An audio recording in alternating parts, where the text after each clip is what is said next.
સેમિકન્ડક્ટરનો topic છે એ તમારા કોવિડના કારણે જે શરૂઆતનો જે પોર્શન છે એ તમારા પ્રિપરેશનમાંથી નીકાળી દીધો છે. તમને ખ્યાલ અમુક જે શરૂઆતનો થોડો પોર્શન છે પ્રિપરેશનમાંથી કાઢી નાખ્યો છે એટલે તમારે એને ઓવરલોડેડ તૈયાર કરવાની જરૂર નહીં પડે. પણ આજનું લેક્ચર એવું છે કે જે બેઝિક છે, basic in the sense fundamental આપણને ખ્યાલ આવે એવું અમુક પ્રિપરેશન માટે જરૂરી હશે અને અમુક વસ્તુ એવી હશે કે જે એમસીક્યુના પેટર્ન ઉપર ઉપયોગી છે. આખું ચેપ્ટર પ્રિપરેશન માટે તૈયાર કરવા જો એમસીક્યુ કોન્સેપ્ટથી જોઈએ તો આના એમસીક્યુ લગભગ એવા છે, અમુક એક બે પોઈન્ટ બાદ કરતા લોજિક ગેટ ને અમુક થોડી કેલ્ક્યુલેશન, મોટા ભાગના થિયરેટિકલ ક્વેશ્ચન આવશે. થિયરેટિકલમાં તમારે ફંડામેન્ટલ સમજવાનું, એના આધારે એનો આઈડિયા લેવાનો રહેશે. એટલે ચેપ્ટર આખું સહેલું છે, થિયરેટિકલ ટોપિક છે એટલે મોટા ભાગે થિયરીને પ્રોપર રીતે સમજવાનો આઈડિયા રાખીશું તો મોટા ભાગના ટોપિક છે એને પરફેક્ટ સમજ આવશે અને ક્વેશ્ચન તૈયાર થઈ જશે. બીજી એક વાત કરું છું કે આખો સેમિકન્ડક્ટરનો પોઈન્ટ છે એમાં શરૂઆતનો જે પોર્શન આપણે થોડુંક એક આજનું લેક્ચર જેટલું છે એટલામાં તમને પ્રિપેર કરવાની ના પાડી છે, તો એ માટે આપણે એને ફક્ત સમજી લઈએ કે કઈ રીતે શું કહેવા માંગે છે અને એના જે મેઇન હાઇલાઇટેડ પોઈન્ટ છે એને નોટ કરી લઈએ. નાના મોટા એમસીક્યુમાં આવે તો એ વખતે આપણને એવું ના થાય કે આમાંથી આપણને નહીં આવડતું. બરોબર. બાકી ચેપ્ટર એકદમ સહેલું છે. સેમિકન્ડક્ટરમાં પહેલા પ્રસ્તાવના ઉપર જાય છે. સેમિકન્ડક્ટર અને વન ટાઈપ ઓફ ઇલેક્ટ્રોનિક પરિપથ છે. તમને લોકોને એક અંદાજ હશે કે જૂના ટાઈમમાં જે રેડિયો આવતો હતો એમાં કેપેસિટર મોટું હતું, પછી એની સાથે શું કરતા હતા આપણે કે ઇલેક્ટ્રિક કનેક્શન, કેબલ કનેક્શન જોડેલા હતા અને એના આધારે વાયર જોડતા હતા અને એ આધારિત ઘણી બધું એલ અને ઇન્ડક્ટર કેપેસિટર ની બધું ગોઠવણી કરીને એક રેડિયો બનતો હતો. એની સાઇઝ એ મોટી હતી એ રેડિયોની. હવે એમાં જોવા જઈએ તો અમુક વખતે રેડિયો બંધ થઈ જતો હતો, બંધ થતો હતો અને પછી એને રિપેર કરાવતા હતા તો એ દરમિયાન જોડાણ ક્યાંક ને ક્યાંક છૂટી ગયું હોય એ જોડાણને સોલ્ડર કરીને પાછું લઈ લેતા હતા અને કન્ડિશનના આધારે ચાલતું હતું. પણ જે થોડો ટાઈમ ગયો એટલે તમને ખ્યાલ આવ્યો કે રેડિયોની સાઇઝ ઘટી ગઈ. રેડિયોની સાઇઝ ઘટતા ઘટતા અત્યારે હાલ તો મોબાઈલમાં એ ઇનબિલ્ટ કર્યો છે. આ બધું કઈ રીતે પોસિબલ બન્યું છે? જે પહેલા સાઇઝ મોટી હતી અને અત્યારે ધીરે ધીરે ઘટતી ગઈ ને નાની થતી ગઈ, તો પોસિબલ કઈ રીતે બન્યું છે? તો મોટા ભાગનું પોસિબલ છે ઇલેક્ટ્રોનિક્સ પરિપથથી બન્યું છે. પહેલા ઇલેક્ટ્રિકલ કનેક્શન હતા, વિદ્યુત જોડાણો હતા. હવે ઇલેક્ટ્રોનિક્સ વીજાણુ કનેક્શન આવી ગયા છે અને એના આધારે એ ઈઝી થઈ ગયું છે. અને એના માટે તમને લોકોને અંદાજ હોય તો પહેલાના ટાઈમમાં ફિઝિકલ કનેક્શનથી આ બધી વસ્તુ બનતી. મેં તમને રેડિયોનું ઉદાહરણ આપ્યું. કમ્પ્યુટર મોટી સાઇઝના હોતા, રૂમ જેવડી સાઇઝના કમ્પ્યુટર પહેલા બનેલા છે. પછી એનાથી ઘટતા ઘટતા અત્યારે ટેબ્લેટ ટાઈપના મોબાઈલના આધારે અમુક વર્ક કરતા થઈ ગયા છે. તો એ વસ્તુ ડાઉન થયું એ બી રીઝન ઇલેક્ટ્રોનિક્સ પરિપથ છે. ઇલેક્ટ્રોનિક્સ પરિપથમાં તમને લોકોને ખ્યાલ હોય કે શરૂઆતમાં જે જોડાણથી કનેક્શન બન્યા પછી પીસીબી આવ્યું, પ્રિન્ટેડ સર્કિટ બોર્ડ. પીસીબીની અહીંયા ગાંધીનગરમાં તમને લોકોને ખ્યાલ હશે 2-3 કંપનીઓ છે કે જે પીસીબી પ્રિન્ટેડ સર્કિટ બોર્ડ બનાવે છે. પ્રિન્ટેડ પીસીબી જે મધરબોર્ડ હોય છે ને જેમાં કમ્પ્યુટરનું અને એની અંદર ઉપસેલા ભાગ હોય છે જેમાં કેપેસિટર, અવરોધ એ બધું ઇન્ડક્ટર જોડીને કનેક્શન આપી દીધું હોય છે અને નાના નાના પોર્શનમાં આપી અને એની સિગ્નલને મોટું કરવામાં આવે છે. તો એ આખી પીસીબી તૈયાર થયું અને પીસીબી ધીરે ધીરે આગળ જતા આઈસીમાં કન્વર્ટ થયું, ઇન્ટિગ્રેટેડ સર્કિટ. એક નાની ચિપ તૈયાર કરવામાં આવે અને એને નાની ચિપના આધારે એક આખો શું કહેવાય કે બધું જ એની અંદર ઇન્ડક્ટર, રેઝિસ્ટન્સ, કેપેસિટર ને એને કનેક્શન આપીને એક પ્રિપેર કરી નાખ્યું હોય. તો આમ જોવા જઈએ તો સાઇઝ ઘટતી ગઈ, સાઇઝ ઘટતી ગઈ, સાથે સાથે રો મટીરિયલનો યુઝ ઘટતો ગયો, પ્રોપર મેથડથી આપણે એનો ઉપયોગ થતો ગયો. આ બધું કારણ ઇલેક્ટ્રોનિક્સ છે. ઇલેક્ટ્રોનિક્સમાં મેઇન સેમિકન્ડક્ટરનો યુઝ થાય એવું નથી સેમિકન્ડક્ટર એકલું જ યુઝ થાય છે, પણ સેમિકન્ડક્ટરનો વધારે યુઝ થાય છે. એટલા માટે અર્ધવાહક અને ઇલેક્ટ્રોનિક્સ બે પરિપથ ભેગા કર્યા છે. બીજી એક વાત આમાં સમજવા જેવી છે કે જે આપણે રેઝિસ્ટન્સથી કામ લેતા હતા અહીંયા એના પર સિવાય થોડાક આગળનો ભાગ જોવામાં આવશે. એનોડ બનાવ્યા છે. એનોડ સોરી શું કહેવાય આપણે જે ફોરવર્ડ બાયસ, રિવર્સ બાયસના આધારે એનોડનો ઉપયોગ કરી અને એનાથી આગળ જોવા જઈએ તો આપણે ડાયોડ યુઝ કર્યો છે, ટ્રાયોડ યુઝ કરશે, એ પ્રમાણેના યુઝ કરવાનું આવશે. આપણે ડાયોડ સુધી સમજવાનું આવશે. બરોબર. અને હજી બીજી બધી વસ્તુઓ એવી છે કે તમને આવા થોડુંક ધ્યાન આપશો તો ઇન્ટરેસ્ટથી ટોપિક સમજ આવશે. કોઈ એવું નહીં રહે કે આપણને નહીં આવડતું અથવા કન્ફ્યુઝન છે, એ રીતનું નહીં રહે. ફક્ત ઇન્ટરેસ્ટના આધારે પ્રોપર સમજનો એક ટોપિક ક્લિયર થશે. તમે જો અહીંયા સમજો પહેલા સેમિકન્ડક્ટરનો બેઝ આઈડિયા છે એમાં એ જ વસ્તુ આપણને સમજાવવાની વાત કરી છે. મેં તમને જે ઓલરેડી કીધી છે કે તમે અહીંયા વિચાર કરશો તમને તરત અહીંયા ખ્યાલ આવશે કે ટ્રાન્ઝિસ્ટરની શોધ થઈ એ 1948માં. અહીંયા જો હું ફક્ત આ આઈડિયા જ આપું છું, તમને કઈ બીજું છે નહીં. ટ્રાન્ઝિસ્ટરની શોધ થઈ, ટ્રાન્ઝિસ્ટર આગળ જતા તમને ખ્યાલ આવશે. તો એ ટ્રાન્ઝિસ્ટરની એકવાર ફાઇન્ડ થયું પછી ઇલેક્ટ્રોનિક્સનો ઘણો બધો વિકાસ થઈ ગયો. કારણ કે ડાયોડ એવો હતો કે જેમાં એક ઇનપુટ એક આઉટપુટ થી કામ લેતા. ટ્રાન્ઝિસ્ટરમાં 3 એનોડ મતલબ કે ભાગ જોવા મળે છે. એમાંથી કોઈ એક બેને ઇનપુટ રાખી દઈએ અથવા એક કોમન ઇનપુટ રાખીએ છીએ, એ પ્રમાણેનો આખો તૈયાર કરવામાં આવે છે. અને ટ્રાન્ઝિસ્ટરનો બહુ મોટો યુઝ થાય છે. અને ટ્રાન્ઝિસ્ટર આજકાલ જે સેન્સર સિસ્ટમ છે ને, એ સેન્સર સિસ્ટમને બહુ અત્યારે હાલ એ બધી કન્ડિશનમાં ટ્રાન્ઝિસ્ટર છે, એનોડ છે, એ બધા ટૂંકમાં ઉપયોગ વધી ગયા છે. તો આ બધી વસ્તુઓમાં ઇલેક્ટ્રોનિકના પરિપથને નિયંત્રિત કરી શકાય. એટલા માટે જો અહીંયા એક મૂળ મેઇન ઇલેક્ટ્રોનિક્સનો એક કન્ડિશન આપીએ, જે રચનામાં ઇલેક્ટ્રોનનો પ્રવાહ નિયંત્રિત રીતે મેળવી શકીએ છીએ, એ બધા ઇલેક્ટ્રોનિક્સ પરિપથના બંધારણ એકમ છે, જેમાં પ્રવાહનું કંટ્રોલ કરી દેવામાં આવે. અને એનો અર્થ સમજો કે માઇક્રો એમ્પિયરનો પ્રવાહ આપણે ચેન્જ કરીએ અને એ જ પ્રવાહનું સિગ્નલ પછી મોટું કરી દઈએ, તો આગળ જતા એ ઇફેક્ટિવ થશે. તમને એક સામાન્ય ઉદાહરણ આપું છું કે જો એક નોર્મલ કેસમાં આપણે જોયું કે ભાઈ રેડિયો અથવા કોઈ પણ એક પરિપથ ચાલતો હતો, પરિપથમાં મોટો પ્રવાહ પસાર થાય ત્યારે એક સિગ્નલ નીચે પડે છે, અથવા એક રેક રાખ્યો છે એ નીચે પડી જાય છે, એક બોર્ડ છે એ નીચે પડી જાય છે એમ ધાર્યું છે. હવે એના માટે આપણે મોટો પ્રવાહ પસાર કરતા હતા, એના કારણે કોઈ મિકેનિકલ પ્રેસ આપતા હતા અને પછી એ પ્રવાહ નીચે પદાર્થને નીચે પાડતા હતા. હવે એના બદલે એક સેન્સરનો યુઝ કર્યો. સેન્સરનો યુઝ કરતા માઇક્રો એમ્પિયરનો પ્રવાહ પસાર થશે અને એક સિગ્નલ મળશે. સિગ્નલ મળશે એટલે ઓટોમાં એ રેકને નીચે પાડી દેવામાં આવશે. આ સિસ્ટમમાં જો તમે માઇક્રો એમ્પિયરના પ્રવાહથી એ કામ ચાલતું હતું અને પહેલા વધારે પ્રવાહ પસાર કરીને બી એક કામ ચાલતું હતું. બંને કન્ડિશનમાં આ લોકોએ ચેન્જ એટલું કર્યું, સિગ્નલ આપવા માટે યુઝ થાય છે. હવે એ સિગ્નલ પછી બાઇનરી હોય કે એનાલોગ હોય કે ગમે તે રીતે, પણ એક માઇક્રો એમ્પિયરના સિગ્નલના કારણે આખું વર્ક તૈયાર થાય છે. હવે તમે એક વસ્તુ સમજો કે આ જે બી ડિટેલ તમારી સામે બને છે ઇલેક્ટ્રોનિક્સની, એ મોટા ભાગે ઇલેક્ટ્રોનિક્સની એવી ડિટેલ છે કે આખો આઈડિયા તમને એક નવો જ ભાગ શીખવાડશે. ઇલેક્ટ્રિકલ સમજ્યા હતા, હવે મોડર્ન ફિઝિક્સ સમજ્યા, અને મોડર્ન ફિઝિક્સ પછી ઇલેક્ટ્રોનિક્સ સમજીએ છીએ. અને હાલનું જે તમે મોબાઈલનો યુઝ કરો છો, કોમ્પ્યુટરનો યુઝ કરો છો, એનું વર્કિંગ કયા પ્રિન્સિપલ ઉપર થાય છે એનોય તમને આમાં આઈડિયા આવશે. ઘણો બધું સમજ આવશે, ઇન્ટરેસ્ટના આધારે જોવા જશો. બીજું કે એલઈડી કઈ રીતે વર્ક કરે છે, લાઇટ એમિટિંગ ડાયોડ એ કઈ રીતે વર્ક થાય છે, સાથે એલઈડીમાં આપણે સીએફએલમાં કે સાદા બલ્બમાં શું ડિફરન્સ હોય છે, એ બધો જ તમને અહીંયા ખ્યાલ આવશે. ચેપ્ટર એકદમ ઇન્ટરેસ્ટેડ છે, કારણ કે આમાં કોઈ એવું પોઈન્ટ એવો નથી જે આપણે વ્યવહારમાં ઉપયોગ ના કરતા હોય. મોટા ભાગે વ્યવહારમાં ઉપયોગ થતા પોઈન્ટ આવે છે. શરૂઆતમાં એવું લાગશે કે આપણને આ બધું કઈ રીતે સમજાવે છે, પણ એ બધો ઉપયોગ છે. બીજું એક વાત, તમને એસી ટુ ડીસીમાં કન્વર્ઝન, ડીસી થી એસીમાં કન્વર્ઝન, એ આપણે આગળ જતા કોમ્પ્લેક્સ સમજતા હતા, હવે આમાં એકદમ ઇઝી સમજાયું છે. કારણ કે એસી થી ડીસીમાં કન્વર્ઝન, ઇન્વર્ટર કઈ રીતે કામ કરશે, ડીસી થી એસીમાં કઈ રીતે થાય છે, આ બધી વસ્તુ અહીંયા સમજાવવાનો ટ્રાય કર્યો છે. એટલા માટે પ્રસ્તાવનામાં એટલું કંઈ વધારે છે નહીં, પણ આપણે એ જે સમજવા પૂરતી હતી મેં જેમાં મોટાભાગનો આઈડિયા તમારા સામે ક્લિયર કર્યો છે. હવે હું અહીંયા એક સમજાવું છું, ધાતુ, સુવાહક અને અર્ધવાહક એનું વર્ગીકરણ કઈ રીતે છે. આપણા ટોપિક એવો છે કે જે તમારા એનસીઆરટીમાં મેં તમને પહેલા કીધું કે સિલેબસમાં એને એવોઇડ કર્યો છે, પણ અમુક વસ્તુ એવી છે કે જે તમે લોકો ધ્યાન રાખશો તો તમને ઇઝી પડશે, સમજના આધારે આગળ જતા એનો ઉપયોગ આવશે, તો ઉપયોગમાં ક્લિયર થશે. જો એક વસ્તુ ધ્યાન પર રાખજો, તમને લોકોને યાદ હશે, જેની અવરોધકતા વધુ હોય, વાહક કોને કહેવાય? વાહક કોને કહેવાશે? તો જેની અવરોધકતા ઓછી હોય અને વાહકતા વધારે હોય.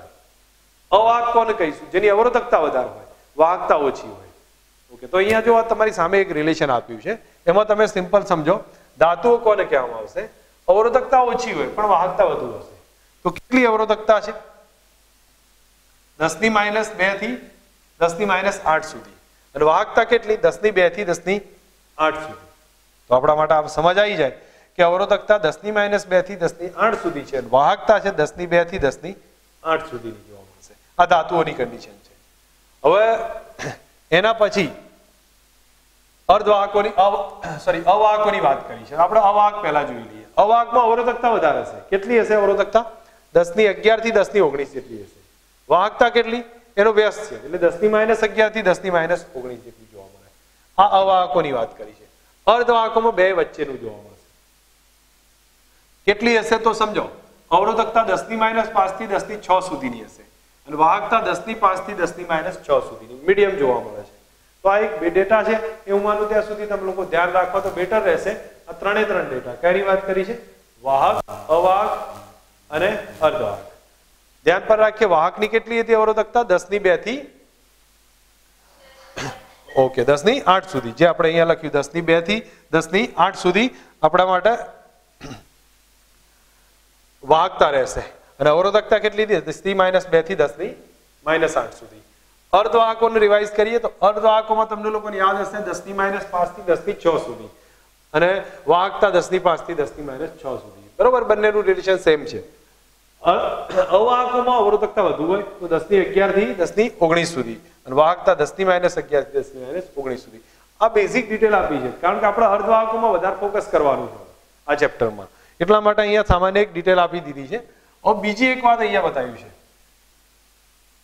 કે જે આપણે જે જોવા જઈએ છે એ મોટા ભાગે વાહકોને અર્ધવાહકોને બધાને અલગ અલગ તો કરી દીધા, અને અર્ધવાહકો છે એ આપણે સેમિકન્ડક્ટરમાં ઉપયોગ થાય છે. મોટા ભાગે ઇલેક્ટ્રોનિક્સ પરિપથમાં ઉપયોગ થતા અર્ધવાહક છે. હવે અર્ધવાહકની સાથે બીજા પદાર્થ ઉપયોગ થાય છે. કેટલા કયા કયા થાય છે એને સમજો. જો તમારી સામે અહીંયા પદાર્થોની વાત કરી છે કે કઈ કન્ડિશનમાં અર્ધવાહકોનો કઈ કઈ જગ્યાએ વપરાય છે, તો જો અહીંયા સમજો પ્રાથમિક અર્ધવાહક. પ્રાથમિક અર્ધવાહકમાં કયા કયા આવશે? સિલિકોન, જર્મેનિયમ આવશે. હવે આ તત્વો છે અને એનો મેક્સિમમ યુઝ થતો હોય છે. મોટા ભાગની વખતે કન્ડિશનમાં સિલિકોન અને જર્મેનિયમ એનો પ્રાથમિક અર્ધવાહકનો જ ઉપયોગ સેમિકન્ડક્ટરમાં અત્યારે આપણે ભણવાનો છે. હવે જો મિશ્ર અર્ધવાહક છે, મિશ્ર અર્ધવાહકમાં મિશ્ર ધાતુઓ તૈયાર કરીએ છીએ. કયા કયા છે મિશ્ર અર્ધવાહક? તો જોઈ લઈએ. અહીંયા સમજજો, CDS છે, ગેલિયમ આર્સેનાઇડ છે, આ બધા અલગ અલગ એના ઉદાહરણ આપ્યા છે. હું માનું ત્યાં સુધી ઉદાહરણ તમે પ્રિપેર રાખો તો બેટર છે, કારણ કે નાના મોટી વખતે ક્યાંક ના ક્યાંક કામ લાગશે. મિશ્ર અર્ધવાહકમાં અકાર્બનિક અને કાર્બનિક આવશે અને સાથે પોલિમર બી આપે છે. આ ત્રણે ત્રણ આપણે એક વાર સમજી લો. જો તમારી સામે ઉદાહરણ છે અને ઉદાહરણમાં આપણે પહેલું કયું છે કે ધાત્વિક અર્ધવાહક છે, બરોબર છે. એ કયા થયા? સિલિકોન, જર્મેનિયમ છે. મિશ્ર સંયોજન છે. મિશ્રમાં પહેલું આવશે કાર્બનિક, અકાર્બનિક આવશે. તો અકાર્બનિકમાં આવશે CDS, ગેલિયમ આર્સેનાઇડ, એના પછી CDSE, એ બધા યુઝ થશે. હવે આમાં જો ગેલિયમ આર્સેનાઇડ છે ને એ LED માં યુઝ થાય. LED માં આપણે જુદા જુદા કલર યુઝ કરીએ છીએ ને, તો એના માટે લગભગ ગેલિયમ આર્સેનાઇડ નો યુઝ થતો હોય છે. આગળ આવશે તમારે ભણવામાં. હવે આવે છે કાર્બનિક. તો કાર્બનિકમાં એન્થ્રાસીન છે, પછી અશુદ્ધિ ઉમેરા એટલે અમુક તત્વો બનશે મિશ્ર ધાતુઓ. તો એમ કાર્બનિક અને અકાર્બનિક બે આપ્યા છે. તો આ બંને ધ્યાન રાખી દેજો. થોડા પોલિમર બી છે કાર્બનિક. પોલિમરમાં કયું આવશે? પોલીપાયરોલ આવશે, પોલીએથિલીન આવશે. એ બધા ટાઈપના બે ત્રણ એક્ઝામ્પલ એના આપી દીધા છે. હું માનું ત્યાં સુધી તમને થોડોક આઈડિયા રહે આટલાનો, તો આપણે કામ ચાલશે અને આગળ જતા નાના મોટા નીટના કે એના ક્વેશ્ચનમાં આનો ઉપયોગ આવશે. ફક્ત સમજ પૂરતા ધ્યાન રાખવાના છે. બીજી એક વાત કે હવે અહીંયા એક વસ્તુ બતાવી, ટ્રાન્ઝિસ્ટર ક્યારે શોધાયા હતા ભાઈ? તમને મેં આગળ બતાવ્યું 48માં, બરોબર. અને અહીંયા તમે જો 1990 પછી, 90 એટલે હમણાં 20 વર્ષનો ગાળો કહી શકીએ, 20-30 વર્ષનો, બરોબર. તો 90 પછી આજે પોલિમરનો યુઝ વધી ગયો છે. અહીં બતાવ્યું છે કે હાલમાં મળતા મોટા ભાગના ઇલેક્ટ્રોનિક પરિપથ શેના બન્યા? સિલિકોન અને જર્મેનિયમના બન્યા છે. હવે મિશ્ર ઇનઓર્ગેનિક સેમિકન્ડક્ટરના બનેલા હોય છે. આમ છતાં 1990 પછી ઓર્ગેનિક સેમિકન્ડક્ટર અને પોલિમરનો ઉપયોગ કરીને સેમિકન્ડક્ટર બનાવવામાં ચાલુ કરી દીધું. અને એના કારણે શું થયું કે 1990 પછી તમે જોયું કે ઇલેક્ટ્રોનિક પરિપથો સસ્તા થઈ ગયા, બરોબર. પહેલા સિલિકોન, જર્મેનિયમના આધારે તૈયાર થતા હતા, પછી જેવું કાર્બનિક, અકાર્બનિક, પોલિમરનો બધાનો ઉપયોગ થવા લાગ્યો તો એ ઇલેક્ટ્રોનિક પરિપથો સસ્તા થવા લાગ્યા. સસ્તાની સાથે સાથે એનો યુઝ ઇઝી, ફ્રિકવન્ટ થવા લાગ્યો. તો આ બધું કારણ એટલું છે. હજી તમે જોજો કે સમય અનુસાર એ ડેવલપ થતું જશે અને હજી થતું જાય છે. તો આગળ જતા ઇલેક્ટ્રોનિક પરિપથમાં એક ઘણો ડેવલપમેન્ટ આવશે અને એ આપણને બેનિફિટ આવશે. બીજી વસ્તુ સોલાર સેલની વાત કરું કે સોલાર સેલ છે એ બી આ જે સેમિકન્ડક્ટરમાં આવશે. પહેલાના ટાઈમમાં એ બહુ કોસ્ટલી હતા અને કોસ્ટલીની સાથે સાથે શું હતું કે એનું આયુષ્ય બહુ ઓછું હતું, 3-4 વર્ષમાં એ ખતમ થઈ જતા. હાલ અત્યારે શું થયું છે? સોલાર સેલ 7-8 વર્ષ સુધી ચાલે છે. અને બીજી વસ્તુ તમને એ બી અંદાજ હશે કે એકદમ સસ્તા પહેલા જે હતી એના કરતા કિંમત સસ્તી થઈ ગઈ, એટલે ઘણા લોકો પોતાના રૂપ પર લખાવવાનું ચાલુ થયું છે. તો આ એક રિવોલ્યુશન છે અને એ જ વસ્તુ અહીંયા દેખાય. સોલાર સેલથી ઘણો બેનિફિટ છે. બેનિફિટ એટલો રહે કે આખું જે એક તો સોલાર સિસ્ટમથી તૈયાર થાય એટલા માટે જે કોલ ને એ બધાનો જે ડસ્ટ ને એ બધું યુઝ મતલબ કે પોલ્યુશન ક્રિએટ કરતું હતું એ બી ખતમ થશે. સાથે સાથે ઇઝી અવેલેબલ થઈ જશે ઇલેક્ટ્રિસિટી. જે કોસ્ટલી પડતી હતી એ બી બંધ થઈ જશે. તો આ બધી વસ્તુઓ અવેલેબલ આના ઉપરથી તૈયાર થાય. જે સોલાર સેલનો ટોપિક આવશે તેનો થોડું વાતચીત તમારી સાથે ક્લિયર કરીશ. અહીંયા આપણે ફક્ત આટલું સમજવાનું હતું.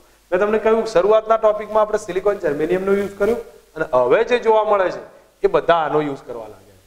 ઓવરઓલ મને કહેશો આપણે 4-5 એક્ઝામ્પલ યાદ રાખી દઈશું. પહેલું કયું હશે? ધાત્વિકમાં કયું છે? પ્રાથમિક બોલો તો સિલિકોન અને જર્મેનિયમ છે. મિશ્રમાં કયા આવશે? કાર્બનિક, અકાર્બનિક અને પોલિમર છે. અકાર્બનિકમાં કયા છે? CDS, gallium arsenide, CDSC, LNP. એ બધા અલગ અલગ યુઝ કરી શકીએ છીએ, બરોબર. અને કાર્બનિકમાં કયા કયા આવશે? તો એન્થ્રાસીન એક યાદ રાખી લો, બાકી તો કોઈ વધારેમાં કદાચ યાદ ના જ રહે તો વાંધો નહીં. એન્થ્રાસીન હશે. કાર્બનિક પોલિમરમાં કયા છે? પોલીપાયરોલ છે, પોલીએનોલિન છે. એ પ્રમાણે 2-3 ઉદાહરણ એના ધ્યાન રાખી દેવાના, જેથી કરીને તમને આગળ જતા કામ લાગશે. હવે આના પછી હું તમને વાત કરું છું, આમાં બીજું વધારે જોવાની જરૂર નહીં પડે. તમને હવે આ બેન્ડવાદના આધારે કઈ રીતે આને સમજાવાય છે એ હું તમારી સામે ક્લિયર કરવા માંગુ છું કે આ બી આપણે કોઈ પ્રિપેર કરવાનું નથી તૈયાર ટોપિક, ફક્ત એક સમજવાનું હોય. સમજવા માટે એટલું જરૂરી છે કે અવાહક, અર્ધવાહક અને વાહક એને બેન્ડવાદના આધારે એટલે મતલબ કે થશે કે એનર્જી ગેપ જે આપણે વર્ક ફંક્શનના આધારે સમજ્યા ને, તમને ખ્યાલ હશે કે આપણે કોઈ પણ વાહકની વાત કરતા હતા તો એમાં તમે જોયું હતું ભાઈ આ બાજુ ન્યુક્લિયસ હતું, ઇલેક્ટ્રોન આ તરફ ભ્રમણ કરતા હતા અને દરેકની એક એનર્જી ગેપ તૈયાર થતી હતી. તો આ રીતે આનું -13.6, 3.4 એ પ્રમાણે બનતા હતા. વર્ક ફંક્શન ક્રિએટ કરે, આયોનાઇઝેશન એનર્જી ક્રિએટ કરી, પોટેન્શિયલ બધું જ આપણે એક ચેક કરી લીધું છે. હવે એક નવી જ રીતે એને સમજીએ, મૂળ એના જ સમજીએ છીએ, કંઈ નવું નહીં સમજતા. એ જ મેથડ સમજવાની છે ફક્ત એનર્જી ગેપથી અને બેન્ડવાદથી. તો એમને શું કર્યું છે સમજી લો કે ગેપ આ રીતે એક બેન્ડવાદ તૈયાર કર્યો છે અને એમાં 2 પ્રકારની બેન્ડ તૈયાર કરી લીધી છે. વાસ્તવમાં એક બેન્ડ હશે એને વેલેન્સ બેન્ડ કહેવાય છે, એક બેન્ડ છે એને કન્ડક્શન બેન્ડ કહ્યું છે. સમજો હું શું કહું છું એ. એક બેન્ડ વેલેન્સ બેન્ડ હશે, એક બેન્ડ કન્ડક્શન બેન્ડ છે. વેલેન્સ બેન્ડ એવી છે કે જેમાં બધામાં ઇલેક્ટ્રોન ભરેલા હશે, બધામાં ઇલેક્ટ્રોન ભરેલા છે. કન્ડક્શન બેન્ડ એવી છે કે જેમાં ખાલી છે બધું. હવે સમજી લો, વેલેન્સ બેન્ડ સંપૂર્ણ ભરેલી હશે, કન્ડક્શન બેન્ડ સંપૂર્ણ ખાલી હશે. તો એ કન્ડિશનમાં આ સંપૂર્ણ ભરેલી છે, આ સંપૂર્ણ ખાલી છે. કયા ટેમ્પરેચરે? તો 0 કેલ્વિન ટેમ્પરેચરે.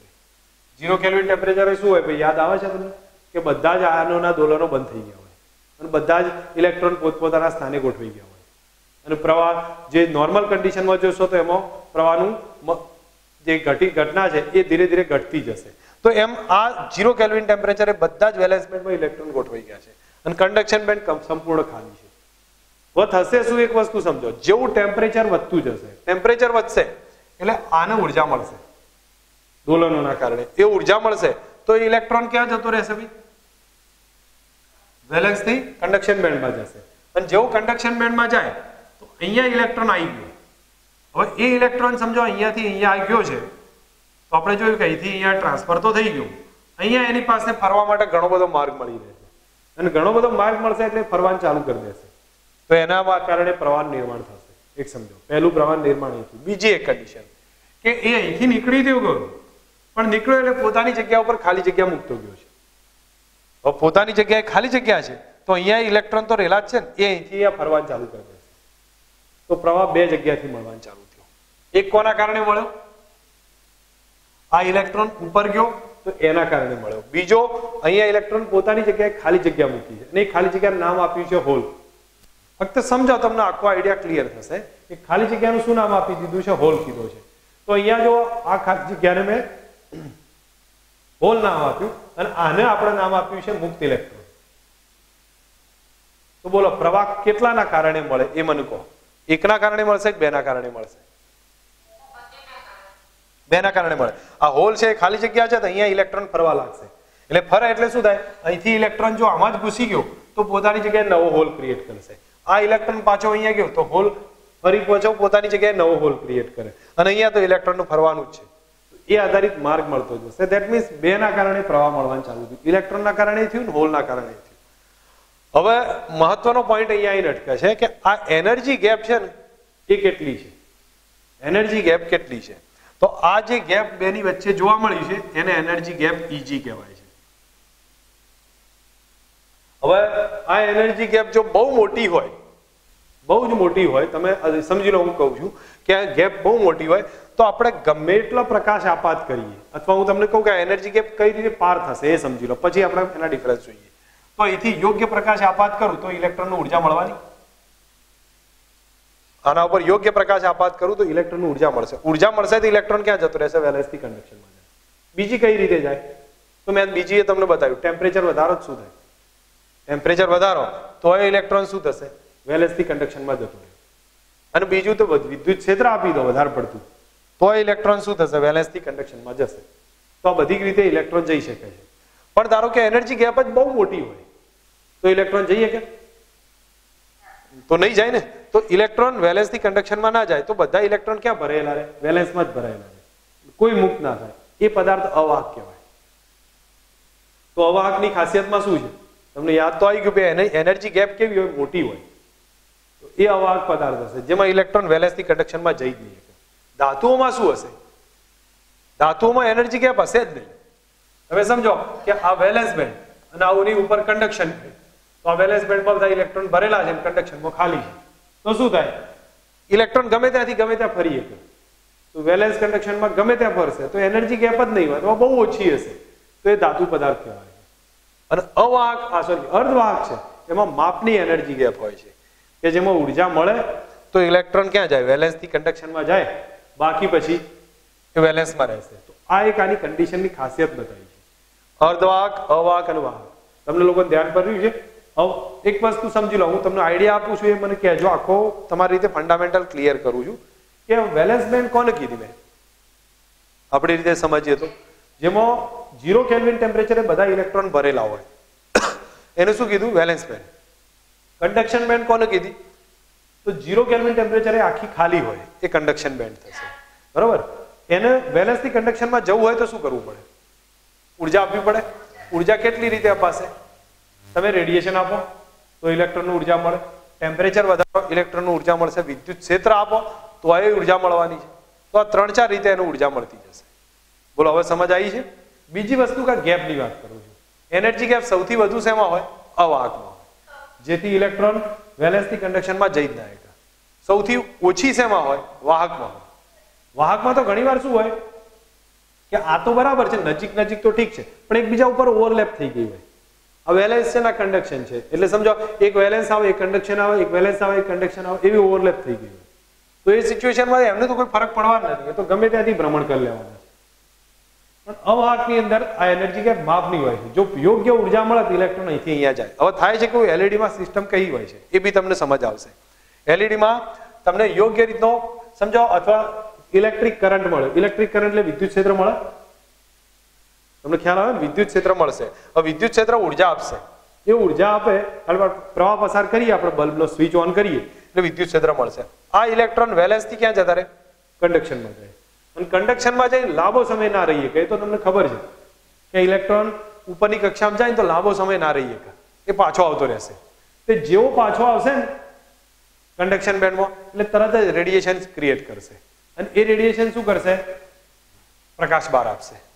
અને પ્રકાશ આપણે જે જોઈતો હોય મળી જશે. કયા રંગનો? સફેદ રંગનો જોઈતો હોય સફેદ રંગનો મળે, બીજા કોઈ રંગનો જોઈતો હોય બીજા રંગનો મળશે. એલઈડી એ રીતે તૈયાર થશે. મૂળ બધામાં બિહેવિયર તો એવા જ હશે. આમાં ચલો પ્રકાશ મેળવ્યો છે, ઘણામાં આપણે પ્રકાશ આપીને ઉર્જા વિદ્યુત મેળવીએ તો એ સોલર સેલ તૈયાર થઈ જાય. મૂળ આપણને આટલું ધ્યાન પર હોવું જોઈએ, હું માનું ત્યાં સુધી. તમને લોકોને યાદ સમજ આવી ગઈ છે, બેટર છે. હવે બીજી વાત આગળ લઉં છું, જો સમજો. અહીંયા તમને બતાવ્યું છે, હું માનું ત્યાં સુધી કદાચ તમારે તૈયાર નથી કરવાનું તો એને વધારે લેવાની જરૂર નથી, પણ છતાં અહીંયા કહ્યું છે એ પ્રમાણે તમારી સામે હિન્ટ આપું છું. એક સમજતા જજો કે વેલેન્સ બેન્ડમાં મેં તમને હિન્ટ આપી એ પ્રમાણે સંપૂર્ણ ભરાયેલી હશે અને જે કંડક્શન બેન્ડ કેવી હશે? સંપૂર્ણ ખાલી હશે. એની ડિટેલ આપી છે. અને ધાતુ પદાર્થોમાં ઓવરલેપ થાય છે ને બધો આઈડિયા મેં તમને સમજાવી દીધો છે, એટલે કે આમાં ફરી જોવાની જરૂર નથી. બધું એકના એક જ પોઈન્ટમાં ક્લિયર થઈ જશે. ઓકે, હવે એક બીજો પોઈન્ટ અહીંયા તમારી સામે બતાવું છું કે કઈ રીતથી ઉર્જા સ્તર રચાય છે. આપણે ફક્ત સમજવાના જ છે. તો જો ધારો કે સિલિકોન કે એક સ્ફટિક બન્યો છે, એક સ્ફટિક છે, એ એમાં n જેટલા પરમાણુ છે. તમે સમજતા જજો, તમને ખ્યાલ આવશે. એક સ્ફટિક છે, એમાં n જેટલા પરમાણુઓ છે. હવે સિલિકોન છે, જર્મેનિયમ છે, આપણે એનાથી વધારે જોવાનું નથી. હવે અહીંયા જે આપણને કહ્યું છે સિલિકોનની સૌથી બહારની કક્ષામાં આપણે n બરાબર 3 જેટલી જોવા મળે છે. જર્મેનિયમ માટે બહારની કક્ષા n બરાબર કઈ હશે? 4 હશે, પણ બંનેમાં કુલ 4 ઇલેક્ટ્રોન જોવા મળતા હશે, કુલ 4 ઇલેક્ટ્રોન હોય છે. એટલે હવે તમે આટલું સમજી લો, મારો કહેવાનો આપણી એક સ્ફટિક છે, એક સ્ફટિકમાં કેટલા ઇલેક્ટ્રોન રહેલા છે ભાઈ? આ કેટલા સિલિકોન જર્મેનિયમના પરમાણુ રહેલા છે? બરોબર. હવે એમાંય જોવા જાઓ તો સિલિકોન માટે 3 છે, જર્મેનિયમ માટે 4 છે, કક્ષાનું નામ આપ્યું છે, બરોબર. પણ બહારની કક્ષામાં કુલ 4 ઇલેક્ટ્રોન છે. પણ વાસ્તવમાં જોવા જાઓ ને તો અહીંયા કન્ડિશન કઈ હશે? તો આમાં તમે એક વસ્તુ સમજજો, બહારની કક્ષામાં 4 ઇલેક્ટ્રોન છે, પણ સિલિકોનની જે ફેઝ બને છે એ 2s + 6p જેટલો થઈ જાય છે. એનો મતલબ કે એમાં 8 ઇલેક્ટ્રોન રહી શકે એવી તાકાત છે. એની કેટલી કેપેસિટી છે ભાઈ? 8 ઇલેક્ટ્રોન રહી શકે એવી તાકાત. પણ છે કેટલા એની પાસે? 4 છે. હવે એને અહીંયા ઉર્જા સ્તરમાં રજૂ કરે છે. તમે ઓબ્ઝર્વ કરો તમને તરત અંદાજ આવશે. હવે કઈ રીતે કર્યું છે તમે સમજો. એક સ્ફટિક છે આપણી પાસે, આ સ્ફટિકમાં n પરમાણુ છે. હવે એક પરમાણુ પાસે કેપેસિટી 8 ની છે, પણ એની પાસે ઇલેક્ટ્રોન કેટલા છે? 4 જ છે. તો એનો મતલબ થયો કે એક પરમાણુ જોવા જઈએ, એક પરમાણુ પાસે 8 ઉર્જા સ્તર થયા, 8 માંથી 4 ઉર્જા સ્તર ભરેલા, 4 ઉર્જા સ્તર કેવા છે? ખાલી છે. તો n પરમાણુ હોય તો કેટલા ઉર્જા સ્તર થયા ભાઈ? 8n ઉર્જા સ્તર થયા.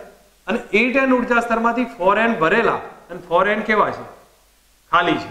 હવે ભરેલા એક બાજુ ગોઠવાશે અને વેલેન્સ બેન્ડ બનાવે, ખાલી એક તરફ ગોઠવાય, એ કયા બનાવશે? કન્ડક્શન બેન્ડ બનાવી દેશે, બે વચ્ચે ગેપ તૈયાર થશે, એને એનર્જી ગેપ નામ આપી. તમે ફક્ત સમજો, કારણ કે તમારે પ્રિપેર નહીં કરવાનું, એટલા માટે હું આટલી વસ્તુ ડિટેલ બતાવું છું કે n પરમાણુઓ છે, બરોબર.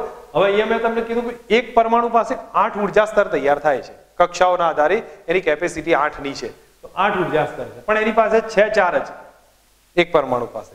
તો એક પરમાણુ પાસે 8 ઉર્જા સ્તર છે, આમાં 4 ભરેલા છે અને 4 ખાલી છે. તો n પરમાણુ પાસે 8n ઉર્જા સ્તર છે, એમાં 4n ભરેલા અને 4n ખાલી. એ 4n બધા ભેગા થઈ વેલેન્સ બેન્ડ બનાવે અને બીજા 4n ભેગા થઈને કઈ બનાવશે? Conduction band. હવે આ વેલેન્સ બેન્ડ 0 કેલ્વિન તાપમાને સંપૂર્ણ ભરેલી હોય, આ 0 કેલ્વિને ખાલી હશે. જેવું ટેમ્પરેચર વધશે એટલે આ વેલેન્સના ક્યાં જશે? કન્ડક્શનમાં જશે, પ્રવાહનું વહન ચાલુ થાય. હવે તમને એક આઈડિયા કહું છું કે પહેલા મને એમ કહો, 0 કેલ્વિન ટેમ્પરેચરે અર્ધવાહક વિદ્યુતનું વહન કરે કે ના કરે? નહીં કરે, કારણ કે એની પાસે રહેવાની તાકાત જ નથી. બધા વેલેન્સ બેન્ડમાં ઇલેક્ટ્રોન ભરાઈ ગયા છે અને કન્ડક્શન બેન્ડ ખાલી છે, એટલે વિદ્યુતનું વહન ના કરે. ઓકે, ટેમ્પરેચર ઘટાડીએ તો વાહકતા વધે કે ઘટે અવરોધક સિલિકોન? હા, જો અહીંયા સમજો, બરાબર છે. ટેમ્પરેચર વધશે તો શું થશે? ટેમ્પરેચર જેમ જેમ વધવા લાગે એમ શું થવા લાગશે? બધા ઇલેક્ટ્રોન છૂટા પડવા લાગે, અને ઇલેક્ટ્રોન છૂટા પડીને વેલેન્સથી કન્ડક્શનમાં જતો વાહકતા વધવા લાગી અને અવરોધકતા શું થવા લાગી? ઘટવા લાગી. એનાથી ઉલટું વિચારો, ટેમ્પરેચર ઘટે તો ટેમ્પરેચર ઘટશે, બધા ઇલેક્ટ્રોન આમાં ગોઠવાવાનું ચાલુ કરી દેશે પાછા, અને એના કારણે વાહકતા ઘટશે અને અવરોધકતા શું થવા લાગશે? વધવા લાગશે. ઓકે, યાદ આવે છે ધાતુઓમાં શું હતું? કોઈને ખ્યાલ આવતો હોય તો? રિવર્સ હતી. જો એ બી રીઝન તમને સમજાવી દઉં છું, કદાચ તમે કન્ફ્યુઝ ના રહેતા, સમજી લેજો કે ધાતુમાં શું થતું હતું? ટેમ્પરેચર વધતા ઇલેક્ટ્રોનની અથડામણો વધવા લાગતી હતી. યાદ આવે છે? ટેમ્પરેચર વધતા ઇલેક્ટ્રોનની અથડામણ વધવા લાગતી હતી, અને અથડામણ વધે તો અથડામણનો સમયગાળો ઘટી જતો હતો, જેને ટાઉ કહેતા હતા, રિલેક્સેશન સમય. અને અથડામણો જલ્દી વધી જાય તો એના કારણે અવરોધકતા વધી જતી હતી. તો ટેમ્પરેચર વધે એમ અવરોધકતા શું થતી હતી? વધતી હતી, અને વાહકતા શું થતી હતી? ઘટતી હતી. ઓકે, અર્ધવાહકોમાં શું થયું? આપણે ટેમ્પરેચર વધ્યું, ઇલેક્ટ્રોન છૂટા પડવા લાગ્યા, તો વાહકતા વધી ગઈ અને અવરોધકતા શું થઈ ગઈ? ઘટી ગઈ. તમને લોકોને ગ્રાફ યાદ આવતો હોય તો અર્ધવાહકોમાં રો વર્સિસ ટી નો ગ્રાફ કેવો હતો ભાઈ? આ રીતનો હતો. આનો આલ્ફા નેગેટિવ આવતો હતો અર્ધવાહકોમાં. બધું યાદ હોય તો બેટર રહે. અર્ધવાહકોમાં આલ્ફા નેગેટિવ હતું. તો આ બધી કન્ડિશન આપણને ક્લિયર હશે ને તો જલ્દી સમજ આવશે. એટલે અહીંયા એ જ વસ્તુ તમારે સામે રજૂ કરી. જો એ 8n ઉર્જા સ્તર થયા, એમાં 4n વેલેન્સ ઇલેક્ટ્રોન માટે 8n ઉર્જા સ્તર થઈ ગયા. હવે 8n ઉર્જા સ્તર ભેગા થાય છે અને એમાંથી બતાવ્યું છે કે ભાઈ 4n છે એ વેલેન્સ બેન્ડ બનાવી દેશે. એ બતાવ્યું છે. જો આ 4n વેલેન્સ ઇલેક્ટ્રોન છે એ ભેગા થઈને વેલેન્સ બેન્ડ બનાવશે, અને 4n છે એ કન્ડક્શન બેન્ડ બનાવી દેશે, જે સંપૂર્ણ ખાલી હશે. અત્યારે હાલ પૂરતી કેવી બતાવી છે? ખાલી છે. કોઈ બીજું નવું કીધું નથી. હવે એની આકૃતિઓ સમજાવી છે, તો આકૃતિના આધારે બી તમે ક્લિયર કરીને સમજશો તો બી ખબર પડશે. અને અહીંયા તમારી સામે એક બીજું બતાવ્યું છે, વેલેન્સ જે કન્ડક્શન બેન્ડની ઈસી વડે બતાવ્યું, વેલેન્સ બેન્ડ ઈવી વડે બતાવ્યું છે, અને એની આકૃતિમાં વચ્ચે ગેપ તૈયાર થાય અને એનર્જી ગેપ ઈજી કીધી છે. હવે તમે એનર્જી ગેપના આધારે આકૃતિ સમજો તો જો આ વેલેન્સ બેન્ડ, આ કન્ડક્શન બેન્ડ અને આ એનર્જી ગેપ તૈયાર થઈ ગઈ. ધાતુઓમાં શું થયું ભાઈ યાદ આવે છે? મેં તમને કીધું હતું એકબીજાની વચ્ચે ગેપ જ નહીં હોય, ગેપ ના હોય તો એ ધાતુનું બિહેવિયર થઈ જશે. અને અવાહકોમાં શું હતું? ગેપ બહુ જ મોટી હતી, બરોબર. હવે ચાર તમારી સામે છે, આ કયો છે ભાઈ? આમાં તમે જુઓ નોર્મલ ગેપ છે, બરોબર. એટલે આપણે એને અર્ધવાહક કહી શકીએ છીએ. કેટલી એની ગેપ હશે? લગભગ 3 ઇલેક્ટ્રોન વોલ્ટની જેટલી જોવા મળે છે. હવે આ 3 ઇલેક્ટ્રોન વોલ્ટ થી વધી જાય તો એ અવાહક બની જશે. ઇલેક્ટ્રોન ઉપર નહીં જઈએ કે ઓરડાના તાપમાને નહીં જઈએ કે તો એ અહીંથી અહીંયા ના જાય તો એ અવાહક બનશે. અને 3 ઇલેક્ટ્રોન વોલ્ટ કરતા ઓછી હોય અથવા 3 ઇલેક્ટ્રોન વોલ્ટ જેટલી હોય તો એ અર્ધવાહક થશે. ટૂંકમાં હું તમને હવે ક્વેશ્ચન પૂછું કે જો આપણી ગેપ છે 3 ઇલેક્ટ્રોન વોલ્ટ જેટલી છે તો એ અર્ધવાહક કહેવાય. 3 ઇલેક્ટ્રોન વોલ્ટ થી વધારે છે તો એ શું થશે? અવાહક બની જશે. અને જો 3 મતલબ ઓવરલેપ થયા છે તો એ વાહક થશે. બસ આટલું તમારે સમજવાનું હતું. કન્ફ્યુઝન છે હજી આમાં? આઈડિયા ક્લિયર થયો છે? જો હવે તમે એક વસ્તુને સમજો, પછીનો ટોપિક આખો કિસ્સો 1, 2 અને 3 ના આધારે રજૂ કર્યું છે. બધું એકના એક જ છે, એટલે હું એમાં તમને વધારે ઓવરલોડેડ નહીં લઈ જતો. ફક્ત એટલો આઈડિયા ક્લિયર કરાવી દઉં છું અત્યારે હાલ, અને પછી આગળનો પોઈન્ટમાં જે મારે કહેવાનું છે હું તમને સમજાવી દઉં છું. જો શરૂઆતથી લઈને જે યાદ રાખવાનું સમજવાનું છે એ તમે મને કહેશો. મને એમ કહો પહેલા તો મુક્ત ઇલેક્ટ્રોન કોને કહેવાય ને હોલ કોને કહેવાય? થોડો આઈડિયા હોય તમારે આગળ જરૂર પડવાની જ છે. મુક્ત ઇલેક્ટ્રોન કીધા તમે અને હોલ કોને કીધા?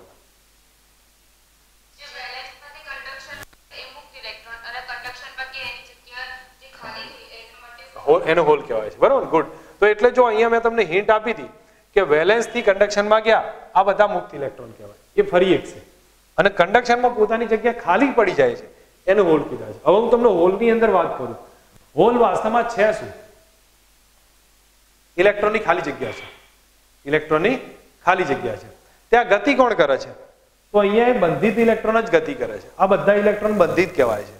આ ઇલેક્ટ્રોન મુક્ત કહેવાય. એ ગમે ત્યાં ફરી એક છે, કારણ કે એની પાસે ઉર્જા છે અને આ બધા પાસે ઉર્જા ઓછી છે એટલે બધા બંધિત છે. એ અંદર અંદર જ ફરી એક છે, ઉપર નહીં જઈ શકે. આ ઉપર વાળો નીચે આવી એક છે, ઉપર જઈ એક છે, એમ ગમે ત્યાં ફરશે.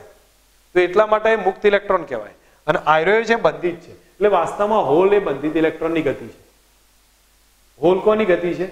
બંધિત ઇલેક્ટ્રોનની ગતિ છે. અને મુક્ત ઇલેક્ટ્રોન તો એ તો ઇલેક્ટ્રોન છે જ. તો એમ ઇલેક્ટ્રોન અને હોલના બેના કારણે પ્રવાહ રચાય છે. માઇન્ડમાં સેટ રાખજો, પછી આપણે આખું રિવાઇઝ કરીએ. આ જે ક્વેશ્ચન ત્યાંથી આપણું સ્ટાર્ટ થશે. હું એની ડિટેલ નહીં લેતો, પણ તમારે તમને અર્ધવાહક સમજાવવા છે. તો અર્ધવાહક સમજાવવા હોય તો એક કામ કરું છું. અહીંયા આ જે પોઈન્ટ છે, ચલો એક જ મિનિટ અહીંયા તમારી સામે ક્લિયર કરી દઉં છું.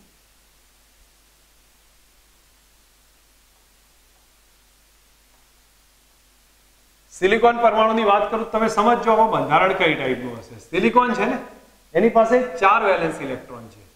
તો 4 પાડોશી સિલિકોન પરમાણુનું પકડશે.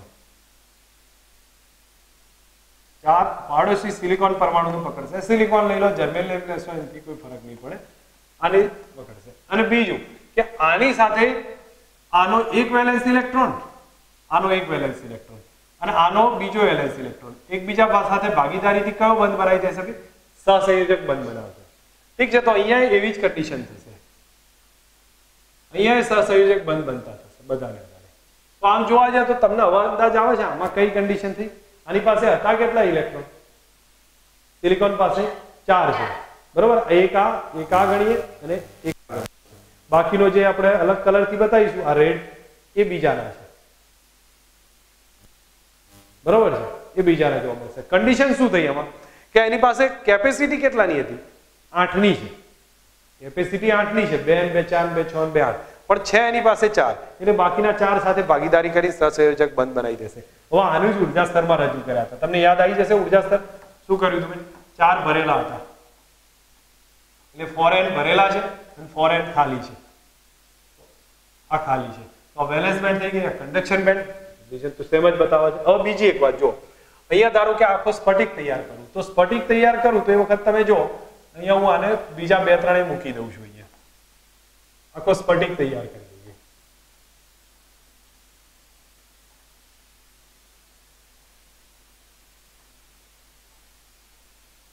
હવે તમે જાતે વિચારજો, અહીંયાથી હું હિન્ટ કહું છું એ સમજો. અહીંથી ઇલેક્ટ્રોન નીકળી ગયો અને અહીંયા જતો રહ્યો છે, તો અહીંયા શું થયું? ખાલી જગ્યા પડી, બરોબર? તો હોલ ક્રિએટ થયું. હવે હોલ ક્રિએટ થયું તો અથવા ચલો એક કામ કરું છું, અહીંથી હું એક કામ કરું, અહીંયાનો ઇલેક્ટ્રોન તો ભરેલો જ રાખું છું, અહીંથી ઇલેક્ટ્રોન નીકળીને અહીંયા બહાર ફરતો થઈ ગયો, તો અહીંયા પોતાની જગ્યાએ ખાલી જગ્યા ક્રિએટ કરી નાખીએ, આ હોલ થઈ ગયો અને આ ઇલેક્ટ્રોન તો ફરતો છે. હવે થશે શું? આ ઇલેક્ટ્રોન તો અસ્તવ્યસ્ત ગતિ કરી દેશે, તો એ ઇલેક્ટ્રોન આઈ પ્રવાહનું નિર્માણ કરશે, અસ્તવ્યસ્ત ગતિ કરે અથવા ગમે તે ગતિ કરતો હોય આઈ પ્રવાહનું નિર્માણ કરે, અને આ હોલ પોતાની જગ્યાએ ખાલી છે. તો અહીંથી થાય કેવું કે અહીંથી ઇલેક્ટ્રોન છે ને કોઈ વાર એ અહીંથી અહીંયા ટ્રાન્સફર થઈ જશે, તો પોતાની જગ્યાએ પાછું શું ક્રિએટ કરે? હોલ ક્રિએટ કરે. હવે કોઈ વાર અહીંથી ટ્રાન્સફર થઈ ગયો તો પાછો પોતાની જગ્યાએ શું કરશે? હોલ ક્રિએટ કરે છે. તો એ ઇલેક્ટ્રોન કયો ફરે છે? કયો ઇલેક્ટ્રોન ફરે છે? બંધિત ઇલેક્ટ્રોન ફરે છે. બંધિત ઇલેક્ટ્રોન અહીંથી અહીંયા આવ્યો, અહીંથી અહીંયા આવ્યો, તો હોલ અહીંથી અહીંયા ગયો, અહીંથી અહીંયા ગયો, બરોબર? તો વાસ્તવમાં એ ઇલેક્ટ્રોનની જ ગતિ છે, પણ કયા ઇલેક્ટ્રોનની ગતિ છે? બંધિત ઇલેક્ટ્રોન, જેની પાસે ઉર્જા ઓછી છે અને આની પાસે ઉર્જા વધારે છે, એટલે બહાર નીકળી ગયો છે અને ફર્યા કરે છે. તો એ વસ્તુમાં જોવા જાવ તો એ બીજી ઇલેક્ટ્રોન હોલના કારણે પ્રવાહ મળ્યો છે. વાસ્તવમાં હોલના કારણે નહીં મળતું, પણ બંધિત ઇલેક્ટ્રોનના કારણે મળે છે, અને બે ભેગા થઈને આપણને પ્રવાહ મળશે, એ કુલ પ્રવાહ થશે. ઇલેક્ટ્રોન મુક્ત ઇલેક્ટ્રોનના કારણે, બંધિત ઇલેક્ટ્રોનના કારણે. હવે તમે બે રીતે સમજી શકો છો, તમને સમજ આવે તો તમે આના આધારે સમજી શકો, બંધારણના રચનાના આધારે, અને બીજું કયું વેલેન્સ બેન્ડ કન્ડક્શન બેન્ડ થી સમજી શકો. અને આપણે એ જ વસ્તુ સમજાવવાની રહેશે, કે નવું તો સમજાવવાનું નથી.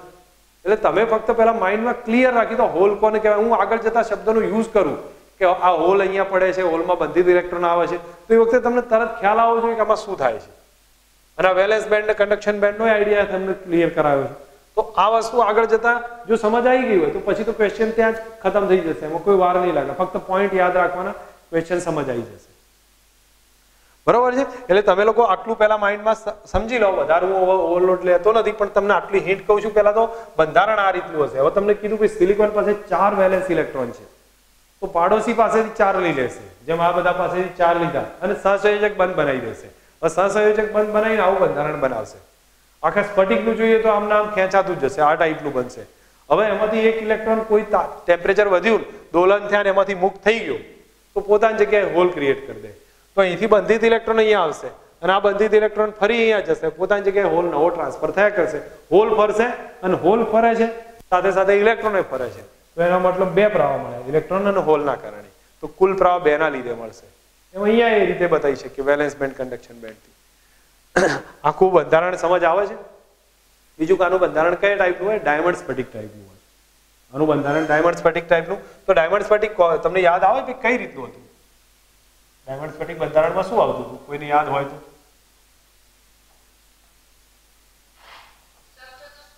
હા, સમચતુષ્ફલકી હોય, બરાબર ને? એટલે તમને આ એક તો સિમ્પલ અંદાજ આવે, સમઘન દોરી દેવાનો આપણા માટે, કોઈ વધારે હશે નહીં. અને સમઘનના 4 વિકર્ણ પકડવાના. 4 વિકર્ણોમાં જો સમજો, એક આપણે જોવા જઈએ તો એક અહીંયા પકડ્યો છે, બરોબર? બીજો એની સામે લઈ લઈશું, ક્રોસમાં લઈએ છીએ. હવે એ જ પ્રમાણે એક અહીંયા લઈએ છીએ, તો એક અહીંયા આવી જશે. અથવા ચલો એક જે પ્રમાણે કદાચ મારાથી ભૂલ થઈ હોય તો અહીંયા ડ્રો કરવામાં એક અહીંયા હશે, તો સામેનો એક અહીંયા થશે, અને એક કેન્દ્રમાં રહેશે. એ 4 સાથે બંધ કરાવી દેશે. એ સમચતુષ્ફલકીય બંધારણ છે. બાકી એનાથી વધારે આપણે ફિઝિક્સમાં એવી ડિટેલ જરૂર નથી, પણ આ તો મેં તમને એક બતાવ્યું છે કે ભાઈ ડાયમંડ સ્ફટિક ટાઈપનું બંધારણ હશે. એ વારે વારે રિપીટ થયા કરશે 3 ડાયમેન્શનમાં, અને પછી એનું એક રિપીટ થશે. તો હું આનું ત્યાં સુધી નેક્સ્ટ લેક્ચર હશે